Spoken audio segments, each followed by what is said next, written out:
Parang isang boksingerong bagsak na sa bugbog ngunit pilit pang nakangisi para ipakitang hindi pa talo, ganyan ang taktik ngayon ni House Speaker Martin Romualdez. Paulit-ulit niyang idiniin na matibay ang suporta ng mga kongresista sa kanya, walang magtatangkang magpabagsak sa kanyang pwesto at hindi siya kailanman magbibitiw. Ngunit sa kabila ng matitinding deklarasyong ito, sunod-sunod ang mga senyales na nagpapakitang natitinag na ang kanyang kampo at tila nanginginig na sa posibilidad ng pagkakalsada. Unang nagbukas ng malakas na pinto ng pagdududa si Cavite 4th District Representative Kiko Barzaga na walang takot na nagsabi, si Speaker Romualdez ang dapat unang imbestigahan, tinukoy niya ang kontrobersyal na flood control projects kung saan sangkot ang bilyon-bilyong piso ng pondo ng bayan. Ayon kay Barzaga, imposible na hindi alam ni Romualdez ang kalakaran sa ganito kalaking anomalya. Idiniin pa niya na wala siyang kinalaman sa umano'y ouster plot laban sa speaker at ang pag-alis niya sa National Unity Party ay dulot lamang ng paninira ng kanyang mga kasamahan. Ang punto niya ay malinaw, dapat si Romualdez ang unang humarap sa House inquiry. Kasunod nito, unang senyales ng pangamba sa kampo ng speaker ang pagtatalaga kay dating Quad Committee Lead Chair Robert Ace Barbers bilang opisyal na tagapagsalita ng Office of the Speaker. Para sa maraming nakamasid, ito ay tila pag-amin na kinakailangan ng mas higpit na kontrol sa komunikasyon, isang bagay na hindi nila kailanman gagawin kung hindi ramdam ang pagyanig sa kanilang liderato. Ikalawang senyales ay ang sabayang pagpapakita ng katapatan ng mga malapit kay Romualdez. Isa na rito si Tingog Party List Representative Jude Asidre na mariing nagdeklara, "We remain firmly behind Speaker Romualdez." Aniya, walang alinlangan at walang bahid ng duda na si Romualdez pa rin ang kanilang leader, at ang pagkakaisa ang pinakamahalaga sa oras ng krisis. Subalit para sa mga kritiko, ang sobrang diin sa "walang second guessing" ay kabaligtaran, isang desperadong pagtatakip sa lumalalim na bitak sa loob ng kamara. Ikatlong senyales ang biglaang emergency meeting ng mga lider ng partido at mga kaalyado ni Romualdez. Lumutang ang mga bulungan na maaari na siyang mawalan ng speakership.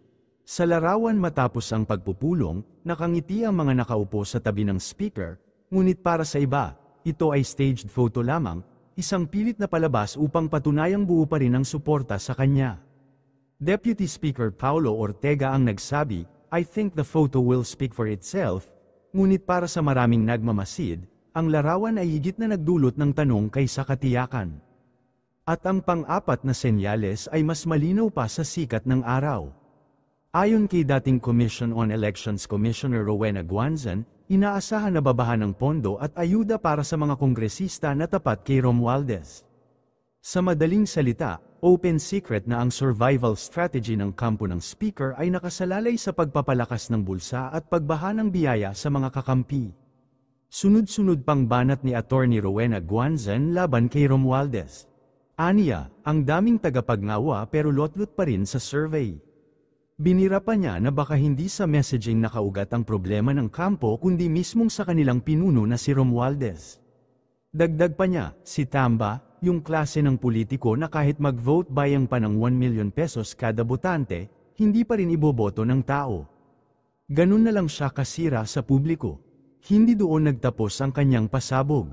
Buong tapang niyang sinabi na sa sobrang pagkaganid ni Romualdez sa kapangyarihan, baka pati si Satanas ay ipa-disqualified pa niya kung sakaling maging kalaban sa trono. Isang mabigat na banat na hindi lamang pumapakita ng kawalan ng tiwala sa kasalukuyang speaker, kundi ng pagtingin na siya mismo ang ugat ng pagkasira ng kredibilidad ng kamara.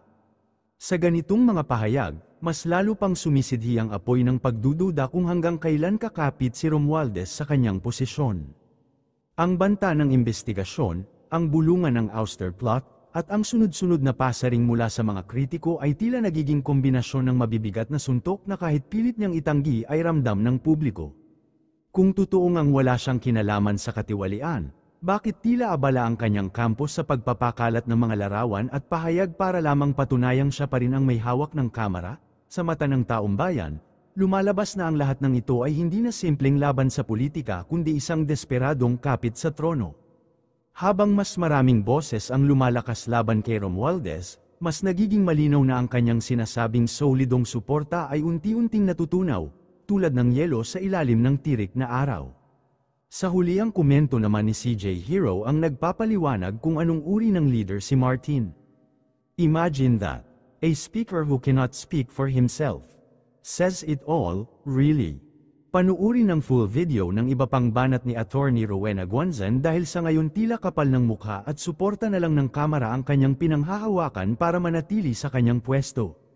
Magsisimula ang video pagkatapos ng maiksing intro.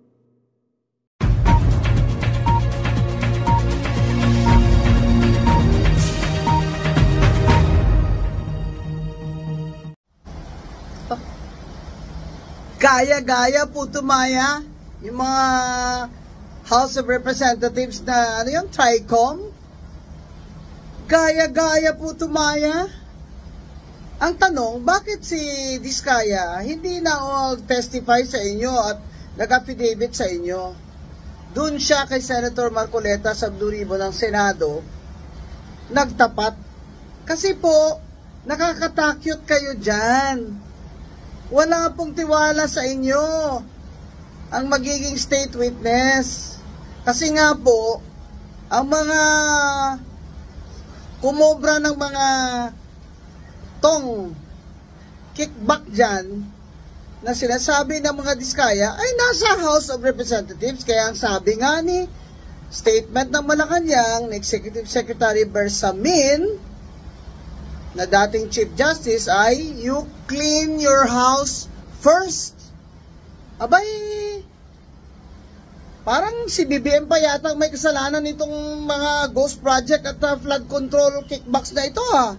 Ang labas dito parang sinasabi pa ni Saldico na hindi totoo yan.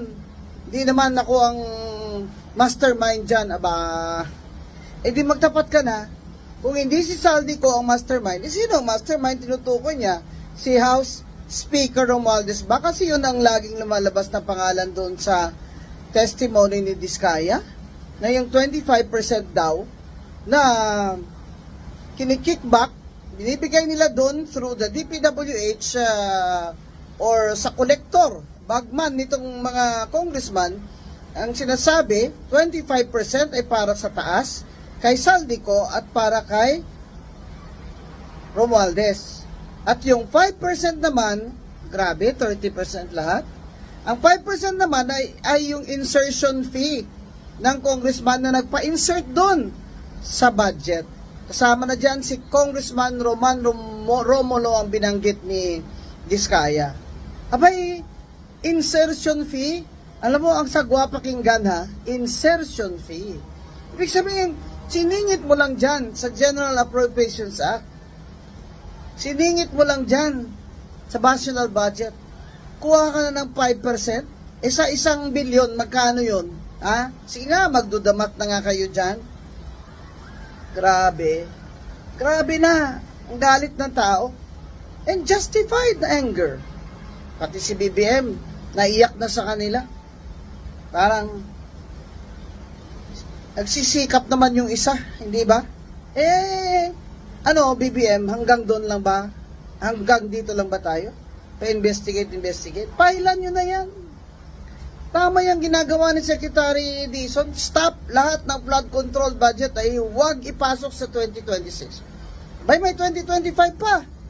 Parang, akala ng mga ito, makakalimutan natin ito. Mga kababayan, ang issue sa 2028 sa pagpili ng presidente ay korupsyon.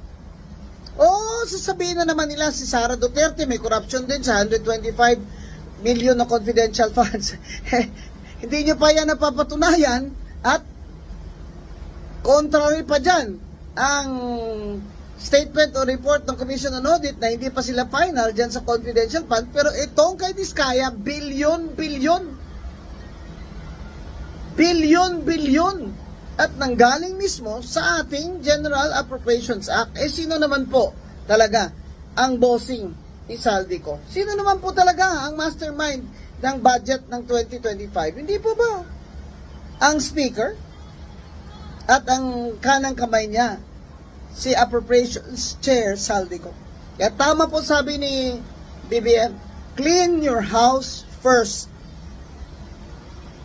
Sabi nila, si Diskaya, nagsisinungaling yan. Itong mga congressman na may malis ha,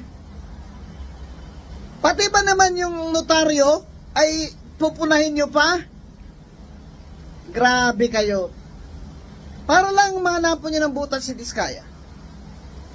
Pwede hanapin nyo yung attorney Ray Sigobiense na yan. Dahil sigurado ako, kilalang abogado yan. Hindi po yan fly by night, may opisina po yan. At yung notaryo niya ay hindi po expired. Alam ko po yon dahil pinahanap ko kung kailan ang expiry.